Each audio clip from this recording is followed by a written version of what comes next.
Hey guys, this is Kelly with Woobie Beans and Elgnam Designs. I want to invite you to come along and make a custom recipe board with me on my Aeon Mira 9. So let's get started. When we get an order for a recipe, we get the image from the customer with the handwritten recipe, and we edit that down to a black and white vector. In this case, the customer wanted some extra embellishments to fill up the board a little more. We'll send them a proof and a preview of the recipe on the board. We had to send a revision with her embellishments. Now we're going to oil our boards. We pre-oil all of our boards before engraving. That just gives them some extra moisture when they're sitting on the shelves. I like to use a food-safe mineral oil for all of our boards. Now we're going to head over to Lightburn and import our recipe and get it ready to send over to our Mira 9. One thing that I love about using Lightburn and our Aeon Mira 9 is that I can set a location for each of our boards in the system so that I place the board in the exact same location every single time. That helps me to speed along the process so that whenever I send the recipe over, I should be able to frame it out and it be exactly where I want it on the board.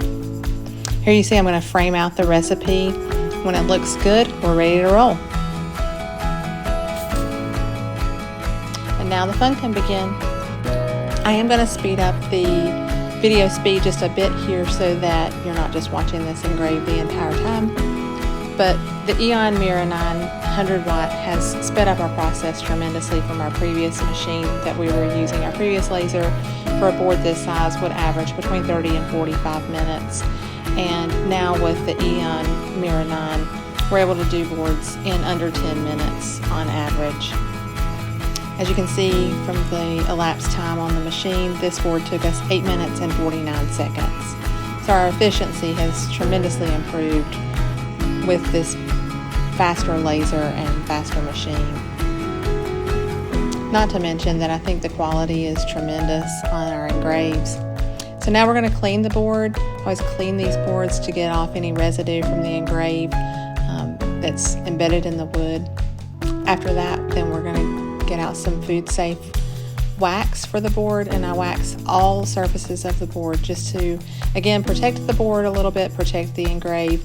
And I use food safe oil and wax just so that if you ever do want to use your boards as an actual cutting board, then they are completely safe for use with food.